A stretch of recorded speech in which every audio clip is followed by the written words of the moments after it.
অনন্য মামুন কিন্তু দরদ সিনেমাটার ১২টা বাজিয়ে দিল। তো আপনারা বলতে পারেন কীভাবে ১২টা বাজিয়ে দিল? তো আমি বলি, দরদ সিনেমাটা যখন ১৫ তারিখে মুক্তি পায় সিনেমা হলে, ৩-৪ দিন আগে একটা গান, একটা ট্রেলার এভাবে তারা রিলিজ করছে। কিন্তু তারা যদি ১ মাস ২ মাস আগে থেকে দরদ সিনেমার গান, ট্রেলার রিলিজ করতো, দরদ সিনেমাটা কিন্তু একটু উপর লেভেলে উঠতো। কারণ আপনারা জানেন আমাদের বাংলাদেশে তেমন একটা সিনেমা হল নাই, ঠিক আছে? তো হলের সংখ্যা খুব কমে গেছে এবং কি কয়েকটা হাতে গুনে কয়েকটা সিনেমা হল আছে, তো তাদের অবস্থা বেশি একটা ভালো না, ঠিক আছে?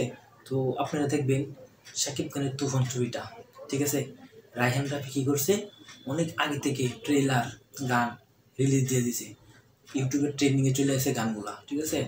তো তুফান মুভিটা কিন্তু সবার চোখে চোখে নজরে নজরে চলে গেছে। তুফান কিন্তু অল টাইম ব্লকবাস্টার সিনেমা, ঠিক আছে? তুফান মুভি কিন্তু হিট। কেন হিট? কারণ রায়হান রাফি বোমা তার বুদ্ধি খাটিয়ে গান, ট্রেলার আগে থেকে সব কিছু কিন্তু রিলিজ করছে, ঠিক আছে?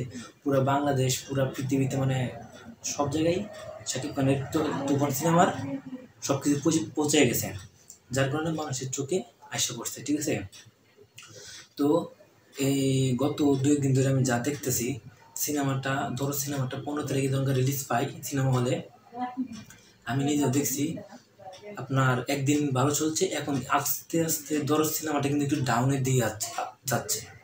কেন ডাউনের দিকে যাচ্ছে? কারণ যে মার্কেটিং করতে পারেনি ছবির, ঠিক আছে? তো আমি আপনাদেরকে আগে বললাম যে এই আর কি অবস্থা। তো অনন্য মামুন শাকিব খানের দরদ সিনেমাটা ১২টা বাজিয়ে ফেলেছে ভাই। যাই হোক, তবে একটা কথা, অন্য পরিচালকদের কাছে আমার একটা রিকোয়েস্ট যে ভাই, আপনারা যাকেই দিয়ে মুভি তৈরি করেন না কেন, আপনারা অন্তত মুক্তির ১ মাস আগে থেকে ট্রেলার গান ছাইড়া দিয়েন ভাই, সিনেমার প্রমোশন বাড়বে ভাই। শাকিব খানের আপকামিং একটা সিনেমা আসছে বরবাদ রোজারিতে, তো সিনেমার পরিচালক মেহেদী হাসান হৃদয়।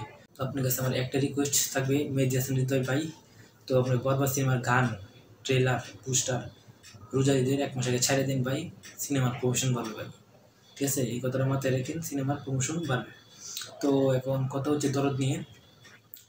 দেখা যাক, দরদ আজকে মাত্র ৩-৪ দিন চলতেছে, তো মোটামুটি ভালো চলতেছে, তেমন এক তুফান মুভির মতো না।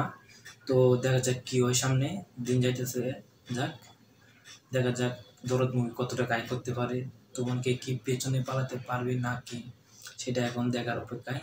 তো আপনারা আমাদের সাথে থাকবেন পরবর্তী ভিডিও পাওয়ার জন্য।